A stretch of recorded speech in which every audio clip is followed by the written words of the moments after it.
저는 세 가지 역할을 위해 골랐습니다. 우선 첫째는 저한테 주어진 시간을 최대한 최영민 선생님한테 많이 드려서 최영민 선생님이 길게 발표하실 수 있도록 하는 게 제 역할이었고요.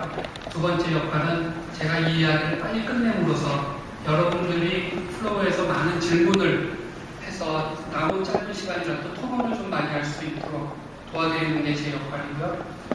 세 번째 그냥 말씀드리고 싶은 거는 아까 처음 시작할 때 민석일 교수님께서 말씀 주셨지만 작년에 저희가 한국기독정신과의사회를 창립하였습니다. 그래서 여러 가지 기독정신과의사로서 할 수 있는 또 해야만 하는 학술적인 사회적인 활동들을 저희가 하는 조직이 정식으로 출범했는데 오늘 이 모임, 이 지금 세미나도 심포지움도 그 의사회에서 준비를 한 겁니다. 앞으로 저희는 계속해서 이런 학술활동을 다양한 사회적 활동들을 하길 원하기 때문에 오늘 여러분들 끝나시고 나가실 때 이 회에 본인이 관심이 있다라고 하는 것을 좀 표방해 주시면 아마 우리 오승준 선생님께서 받으실 수 있는 자료들이 있을 겁니다. 그러면 그거를 좀 여러분들이 해주시면 앞으로 저희가 이 학회 때 이렇게 풍성한 많은 심포지움이 있는데 그 중에 한 번 정도, 하나의 심포지움 정도는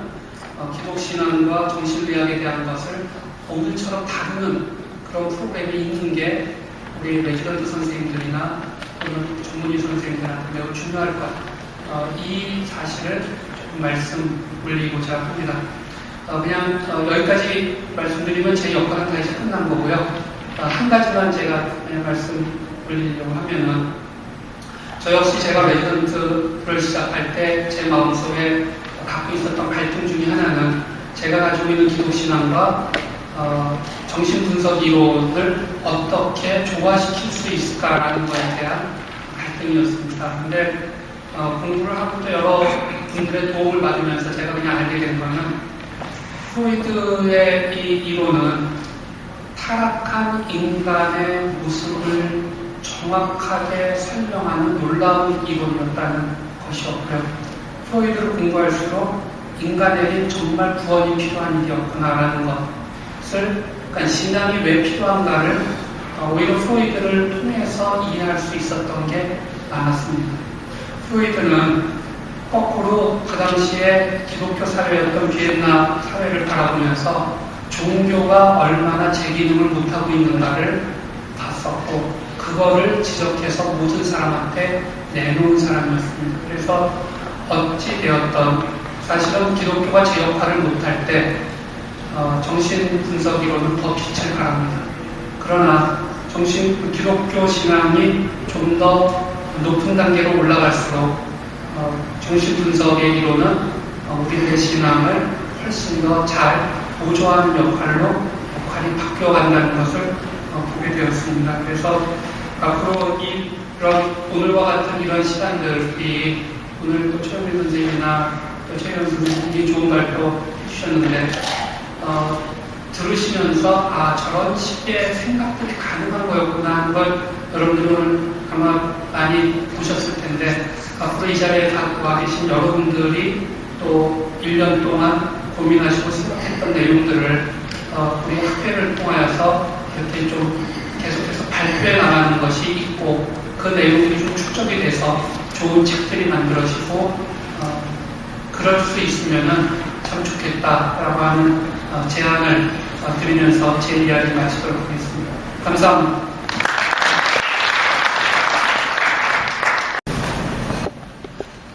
혹시 하시고 싶으면 마이크 줄을 쓰시면 시간 기다리 되겠습니다. 반대 수명을 하실 거 없이 바로 나오세요. 관리부에 대한 요청입니다. 아주 잘 들었습니다. 평소 느끼던 거를 더 고조화시켜주고 아주 감사드립니다. A하고 B하고 관계하고는 좀 다르지만 실제 인상이 많기 때문에 여쭤보면 도구만을 떠나서 지금 말씀한 여러 가지 기독교 원리를 믿고 교회에 갔는데 혹은 성당에 가셨는데 아까 문제대로 프로이드 시대 문제처럼 문제점이 많은 교회들이 많기 때문에 고민을 무지무지하시는 분들이 굉장히 많거든요. 그분이 또 교회에서 문제 여러 가지 때문에 병원 올 때 불안증이나 우울증까지 해서 오신 분이 물론 생활에서 본 것도 많이 겹쳤지만, 그래서 종교를 얘기하면서 저도 종교 상담할 때 쓰기 때문에 그걸 막 얘기하시는 분이 많은데 혹시 좋은 지혜가 있는지 그런 걸 조금 여쭤보면 목사님.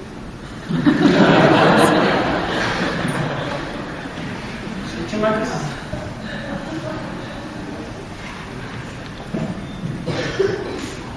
네, 제가 대답을 할 수 있는 게 아니라 저도 동감입니다. 그 얘기를 해주셨는데 제가 지금 1년 동안 사역을 안 했거든요. 그러다가 지금 최근에 다시 원래 다니던 교회로 돌아갔는데 목사로 돌아간 게 아니고 성가대로 돌아갔습니다. 제가 그때가 제일 기뻤구나. 지금은 내가 부부를 무슨 목회로 가고 싶을 때가 아니라 내가 하나님께 예배드릴 때 가장 즐거웠던 자리였는가 생각해서 성가대로 돌아갔거든요. 정말 소개할 교회가 없어요. 그래서 그 말 자체에 대해서 이렇게 해답입니다라고 말하지 못하는 이 안타까움과 함께 정말 교회가 건강해져야겠다라는 생각만 말씀드립니다.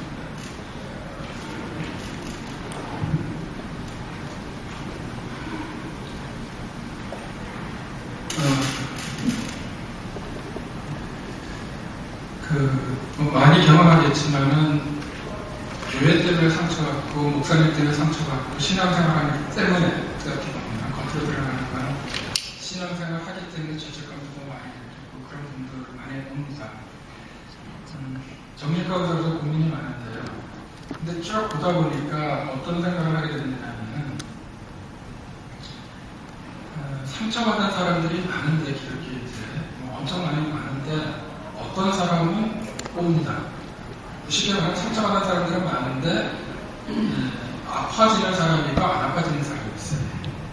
그러니까 상처를 받았지만은 그 상처받은 걸 갖다가 어떤 의미로 보면 일상생활의 어떤 어려움처럼 극복하고 뭐 교회를 오든지 뭐하든지 어떻게 하면서 작은 신앙생활을 하든지 안 하든지 하면서 처리를 하고 안 오시는 분이 있는데 우리를 찾아오시는 분은 아파서 와요. 그것 때문에. 그게 어떤 걸 뜻하는지 제나름대로 생각을 할 때 핵심은 물론 이제 외적인 익스터널 팩터는 신앙생활이고 교회고 목사님이지만은 그게 병리적으로 되는 데는 역시 지금 제가 좀 얘기했던 정신분석적인 문제들이 관여합니다.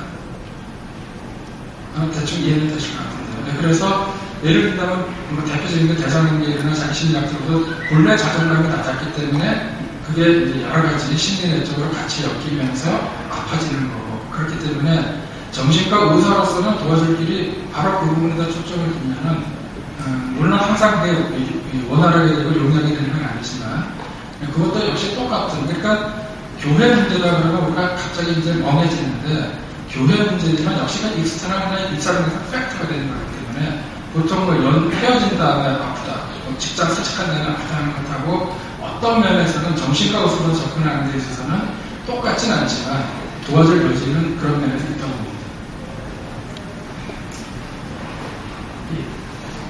뒤에 쓰십시오. 시간 지나가는 거. 물질대학교의 정성훈입니다. 강의 잘 들었습니다. 굉장히 현실적인 질문을 드리겠습니다. 아까 최영민 선생님께서 A, B 증례를 얘기를 해주셨고요. 굉장히 잘 끝난 편지를 보여주셨는데 저 굉장히 위험하다는 생각이 조금 들은 게 그분이 그런 편지를 작성한 순간 그 편지가 만약에 B라는 사람이 그걸 수긍을 하지 못한다던가 아니면 A의 배우자라던가 뭐 가족들한테 들어가게 되면 어떤 결과를 낳을 수 있을까? 말하자면 우리가 정신과 의사든 기독교 정신과 의사든 어떤 가치관을 사람들한테 얘기를 해서 갈등을 해결하려고 노력을 하지만 환자가 그걸 받아들이면 성사가 되지만 받아들이지 않으면 사실은 부작용이 더 클 수도 있고 또 사실 우리가 다루는 것이 환자와 정신과 의사 둘만의 관계가 아니라 그를 둘러싸고 있는 모든 어떤 사회 관계망을 다 다루고 있기 때문에 이게 이제 어느 부분에서는 또 어떻게 그럴 수 있느냐 오해를 낳고 더 고통의 씨앗이 되지 않을까 그래서 굉장히 다행스럽게 그 증례는 해피하게 끝났지만 굉장히 위험할 수도 있겠다는 생각이 좀 들었습니다. 어떻게 됐어요? 슬라이드를 만든다 보니까 저 편지는 아니었고요. 두 사람이 자주 만나는 그 A 실장의 표현에 빌리면은 어떤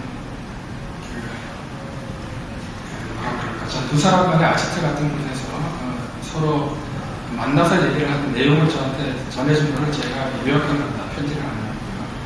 그 다음에 말씀하신 것처럼 여기는 해피엔딩이 잘 됐는데 그 뒤로 쭉 팔로우를 안 했으니까 아주 긴 해피엔딩까지는 잘 모르겠지만 해피엔딩이 됐는데 이게 해피엔딩으로 항상 안 끝날 가능성은 당연히 있습니다. 당연히 있고 그건 뭐 어떤 치료법이라고 표현하는 게 없지만은 그리고 약을 쓰게 돼도 다 듣는 거 아닙니까? 그렇지만은 말씀하신 것처럼 다 똑같이 해피엔딩으로 안 끝나고 모든 치료가 완벽할 수는 없지만 얘기한 것처럼 조금 더 그 어떤 소위 말하는 부작용의 측면에서는 다른 부작용을 생각을 해볼 수 있을 것 같습니다. 근데 편지는 아니었기 때문에 아까 그런 가족이나 그런 부작용은 없는데 단지 이분 같은 경우 저를 찾아오는 사람한테 소위 말해서 기독교적인 접근을 하는 경우에는 100명 중에 한 5명 이내입니다. 전혀 그런 접근을 하지 않고 할 필요는 저는 안 느낍니다. 아까처럼 다른 관점으로 다 해결해줘. 결국 그 부분은 이제 본인의 디시전이고 믿음이기 때문에 제가 관여할 수 없는데 지금과 같이 명백하게 패솔로지가 신나지 않고 특별히 뭐 목사님 소개를 받아서 여러 가지 면에서 부작용이 적다고 생각할 때 합니다. 제가 하는 거는. 그렇긴 하지만 조심은 해야 되겠지만은 그렇다고 해서 다른 것과 마찬가지로 그 실패나 부작용이 들어줘서 또 영적인 접근이 꼭 필요하다고 생각될 때 조심하는 것도 뭐 다른 치료법과 마찬가지로 꼭 이렇게 생각해봐야 될 건 아닌가 생각합니다.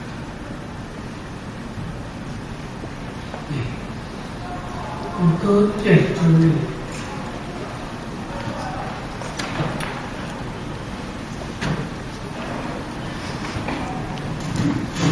아까 우리 교회에 대한 이야기를 주셨고 교회에서 상처받는 문제를 잠깐 말씀 주셨는데 아까 최영일 선생님 그 얘기하실 때 다윗의 이야기를 좀 하셨댔어요. 그러니까는 그 밧세바와 우리아 사건이 터진 것을 아까 얘기를 해주셨고 사실은 저 일이 터진 다음에 다윗에게 있어서 가장 충성스러웠던 신하 중에 하나가 아히도벨이라고 있었습니다. 이 사람이 최고의 모사였는데 다윗의 아들 압살롬이 반란을 일으켰을 때 이 아히도벨이 압살롬 편에 서게 됩니다. 근데 이유는 이 아히도벨이 밧세바의 외할아버지였어요. 그러니까 자기 외손녀를 그렇게, 그리고 자기의 외손자 사위를 그렇게 죽인 다윗을 용서를 못한 겁니다. 그래서 아히도벨은 압살롬 편에 서서 완벽하게 다윗을 이끌 지략을 얘기해 주는데 압살롬 이 다윗 편에서 몰래 잠입시켰던 후세라는 사람이 있었어요. 이 후세라는 사람이 아히도벨의 그 계략을 압살롬이 받아들이지 못하게 막아서 결국은 압살롬이 패하는 그런 성향의 이야기가 나옵니다. 근데 거기 보면 이 후세라는 사람도 굉장히 지혜롭지만 후세 자신이 인정을 해요. 자기는 아히도벨만큼 똑똑한 사람은 못 된다. 그런데도 불구하고 그가 역할을 했던 건 이제 성경에서는 하나님이 그 중간에 역할을 하셨다라는 이런 이야기가 나옵니다. 다윗이 갖고 있었던 인간적인 큰 문제와 그 사건에 상처를 입었던 아히도벨은 결국은 다윗의 편에 서지 않는 것 때문에 이제 결국은 자살로 끝나게 되는데 우리가 교회에서도 보면은 누군가가 상처를 줄 때 아히도벨처럼 그걸 상처로 받아들이고 나면은 사실은 교회를 떠나든지 아히도벨처럼 자살하는 데밖에 없는 거고 후세도 다윗이 갖고 있던 문제는 뻔히 알았지만 그는 그럼에도 불구하고 다윗이 하나님 편에 서 있다는 것을 바라보고 활동을 해서 역사를 제 위치에 갖다 놓는 역할을 합니다. 그래서 사실 이 교회에서의 상처 문제는 이 문제를 인간적인 차원에서 해석하고 접근하려고 하면 사실은 뭐 규결이 되는 결론은 너무 뻔한 그만두든지 상처받고 진앙을 나가든지 뭐 이런 일이 있을 수밖에 없지만 후세와 같은 어떤 태도를 갖게 된다면은 다윗을 바라보는 게 아니라 하나님을 바라봤다라고 하는 차이가 있는 것 같아요. 그래서 사실 저희가 결국 이거는 뭐 정신의학적인 표현인지 어떤지 모르겠지만 일반적으로 신앙적인 이야기를 나눌 때는 그런 부분들의 대화들이 훨씬 더 효과적이지 않았나 하는 그런 좀 경험들을 갖고 있습니다. 이 구성에 대해 너무 감사드리고 두 분 강의를 참 재밌게 잘 들었습니다. 좀 다른 이야기 하나 드리고자 나왔습니다. 저는 이제 한 몇 년 전에 6, 7년 동안 신학대학에서 목회 상담학을 그 전남대병원에 있을 때 같이 출강을 계속했습니다. 그때 목사님들한테 강의를 진행했는데 그때 이제 그때하고 지금하고 갈수록 달라지는 분위기가 하나 있습니다. 신학대학에서 그게 뭐냐면 초기에는 이제 굉장히 열심히 상담하고 막 배우셨습니다. 그래가지고 이걸 적용해 보시려고 인간을 이해하는 깊이를 다하는 거예요. 근데 요즘 와서는 도전적인 질문을 꼭 하는 게 프로이드는 그 종교를 신경증의 하나로 생각을 했다. 그리고 신을 분해되지 않냐. 그걸로 이렇게 바로 질문하기 시작합니다. 저는 그것에 대해서 아까 사실 최영민 교수께서 명쾌하게 말씀해 주셨는데 그거와 관계돼서 이때 말씀드리면 제가 그 지난달에 미국에서 뉴욕에서 정신분석 연구소에 이제 들어왔습니다. 근데 실제 아주 오르소독스하다는 뉴욕에서 정신분석을 하는 사람 누구에게도 당신이 프로이드 아니냐라고 물어보면 한국에서는 그렇다고 하는데 뉴욕에서는 아주 싫어한다고 말합니다. 세상에 프로이드 아닌 여기 어디 있냐 이렇게 말합니다. 그 사람 제가 볼 때는 프로이드 아닌데 그분들이 하는 말은 나는 현대 정신분석을 심리학적 입장에서 공부하는 사람이다. 이렇게 되게 이야기를 합니다. 다시 말하면 라이트 형제가 기독교인이 아니고 하나님을 부정하고 비행기를 만들었는데 그 비행기를 그렇기 때문에 안 타지 않듯이 인간의 누구식을 만들고 정신분석의 처음 학문에 출발을 했다는 그 관점에서 프로이드를 존중하고 정신분석학을 우리가 공부하는 거니까 그거에 대해서 이제 설명을 드리면 충분히 이해를 하시는 것 같습니다. 두 번째는 역사적인 걸 조금 알기 쉽습니다. 하나는 초창기에 우리나라가 한 20년 전에는 목회 상담학이라고 했습니다. 그러다가 한 10년 지난 뒤에 이름을 기독교 상담학, 크리스천 상담학으로 이름을 바꾸고 최근에는 이제 성경적 상담학이라는 그 학파, 웨스트민스터에서 나온 그 학파가 굉장히 강한 물결로 대세를 이룹니다. 근데 이제 그 차이는 그 목회 상담학에서는 너무나 인간을 하나님 앞에 두려운 존재로 보지 말고 인간의 본성을 좀 이해하자라는 입장에서 굉장히 신약을 공부하다가 이렇게 보니까 너무나 성경을 떠난다 해가지고 기독교 상담학으로 갈 때 이제 균형을 맞춰야 된다. 인간 이해는 좋지만 하나님께서 생각하시는 성경의 원리를 우리가 더 존중할 방향으로 가야 된다는 균형이 있다가 최근에 성경적 상담학을 주로 전공하는 그 대부분의 신학교에서는 그게 아니라 모든 게 성경으로 다 이해가 되고 핵심 8가지 스트레스 중에 하나는 뭐냐면 오직 이때 예수 그리스도는 당신의 마음의 중심에 예수 그리스도가 있다면 뭐라고 말씀하시겠느냐 그것만 생각하라는 걸 7의 스트레치로 오직 강조합니다. 다시 말하면 굳이 그 정신분석적 이론이나 이걸 떠나서 그것도 좋지만 예수 그리스도와 성경으로 다 해석이 된다. 그런데 그게 한참 있다가 다시 요즘의 흐름은 기독교 상담학과 성경적 상담학을 중화해야 된다. 특히 성경적 상담학에서 8개 단계 가운데 단계 이전에 무엇이 인간의 행동을 지배하는 그 마음이었는가를 분석하는 스트레이트가 있습니다. 그 전략에서는 반드시 정신분석적, 심리학적 이론이 이렇게 도움이 많이 된다. 이런 입장이 있습니다. 이 두 가지를 활용하면 훨씬 더 설득력이 있지 않을까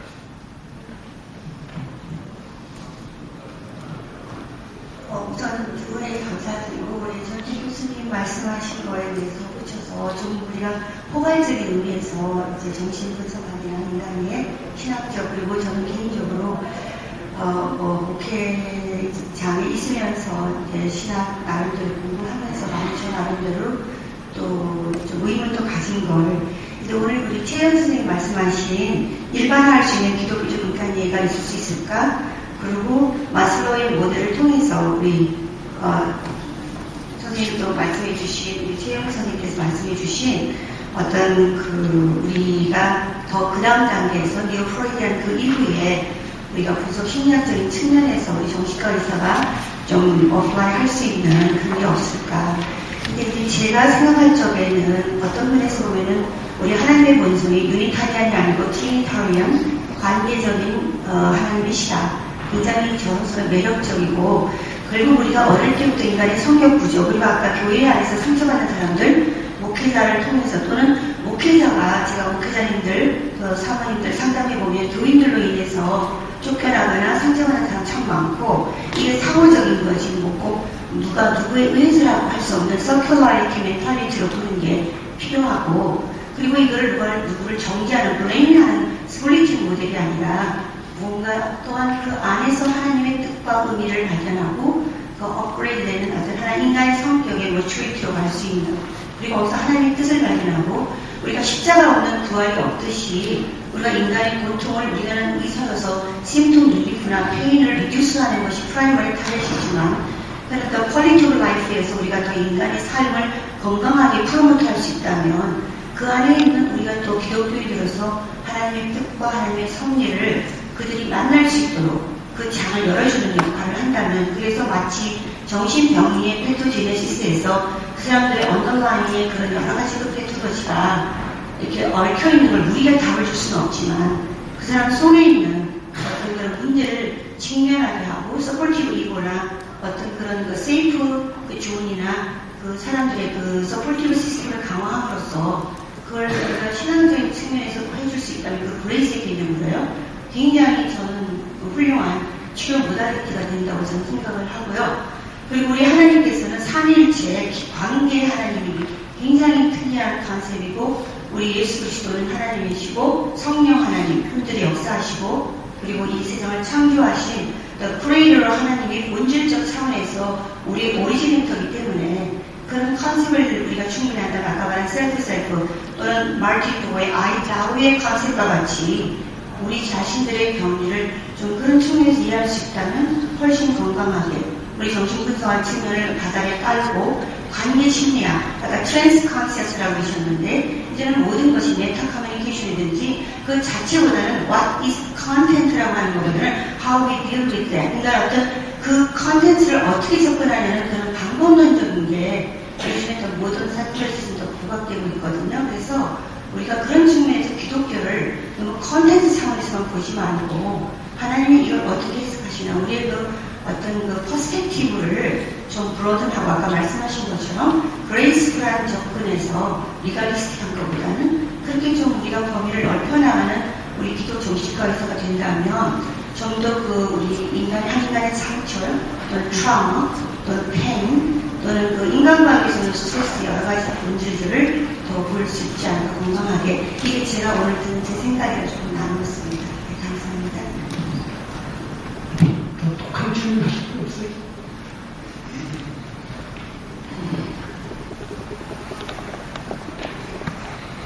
예.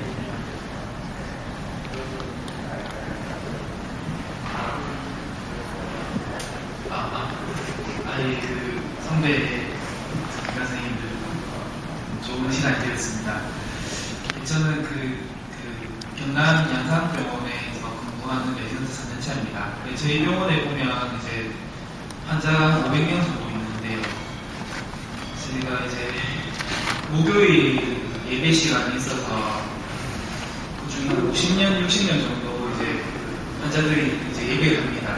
그리고 제가 당직 서면은 병동에서 찬송가 소리가 들리고 이게 참 좋은데 막상 이제 환자분들을 이제 만나보면 어떤 사고장애가 있고 또 어떤 분은 기독교 신앙이라 하지만 부처님 목소리도 들리고 해서 이제 왔다 갔다 하시는 분들이 있고 또 우리가 흔히 이제 이런 믿음을 가져야 구원을 얻는다는 그런 문제가 있는데 저도 이제 고심해서 신앙생활을 했기 때문에 그런 문제가 있는데 그런 분들을 보면 참 이 구원의 문제가 참 많이 제가 고민이 되고 저는 어떤 프로이디안 그 자체는 제가 큰 갈등이 안 되는데 어떤 사고장애가 있고 그런 완성 스키즈프레니아 환자들의 어떤 신앙에서 구원의 문제를 어떻게 우리 이 기독교 정신과에서 답을 해줘야 될까 그거에 대해서 좀 아주 독한 질문이십니다.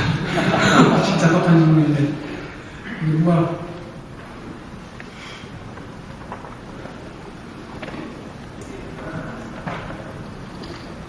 기본적으로 우리가 기독교인이 어떻게 구원받는다는 얘기가 첫 페이지에 나오는 사연이라고 하잖아요. 그 맥락에서 구원을 이해하는 것은 맞는 것 같아요.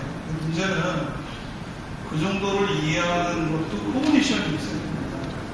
확실히 그 코그니션에 도달하지 않는 사람은 그걸 이해할 수가 없어요. 그러면은 우리 인간이라는 본성을 잘 생각해 볼 때 그 레벨에 도달하지 않는 사람은 구원을 못 받는다는 식으로 처리할 수밖에 없잖아요. 그래서 저도 그것이 갈등이고 정답은 아니지만 분명히 그걸 지식적으로 받아들이고 이해하는 것으로만이 구원을 이해한다는 것은 절대로 거짓말 아닙니다. 근데 외형으로는 우리가 보이니까 저건 말도 안 되고 그냥 껍데기만 진짜 신앙은 아닌데 이렇게 이제 판단하기는 되는데 사실 그거에 대해서 우리가 감히 쉽게 얘기할 수는 없다는 생각이 들어서 과연 더 폭넓게 구원에 대한 개념들을 어떻게 이해하면 좋을까에 대한 생각들을 좀 하고 가령 예를 들어서 성경에서 두레 돈 여인을 하나님 예수님께서 칭찬하신 것하며 뭔가 우리가 너무 고식적으로 예수님 십자가 믿으면 구원받고 이러한 특성이 아닌 구원의 부분. 옛날에 우리 전도지는 다들 뭐 신령이 강한 자는 복이 있나 이게 전도지였는데 요즘은 다 사형이거든요. 근데 제가 자꾸 교회를 더 신앙생활을 생각해보니까 옛날 전도지가 더 많은 것 같아요. 그래서 그런 부분에서 우리가 뭔가 좀 개선해야 될 부분은 있을 거다라는 생각을 합니다. 이 주제는 이당 문제 한번 심포지움의 주제로 삼았으면 좋겠고, 예. 제가 구원에 대해서 제가 그 예수님이 경작하신다는데 구원에 대해서 얘기할 때 너가 구원받았느라 그럴 때 항상 고친 다음에는 이들이 구원하게 되라 이 말이 항상 뒤에 따라오더라고요. 그래서 아까 우리 최현 선생님 말씀하신 것처럼 구원이라는 의미가 어떤 그 힐링 프로세스나 그것도 포괄적인 토탈 힐링을 포함하는 게 아닌가 그렇게 저는 생각을 합니다.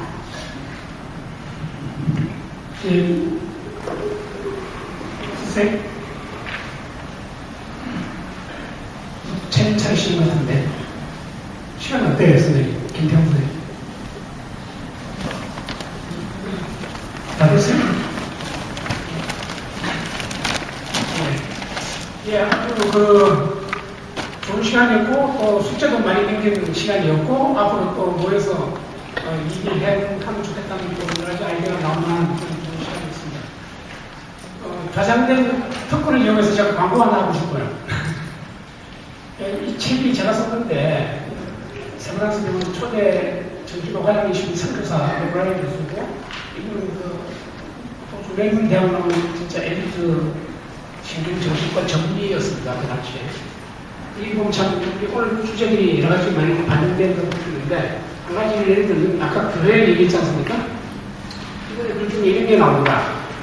2000년 역사 동안에 기독교회가 무수히 공격받고 상처받고 힘들었지만 그래도 우리가 믿을 곳은 교회다 라고 말했습니다. 제 생각에는 이 자리도 우리가 교회라고 저는 생각해요.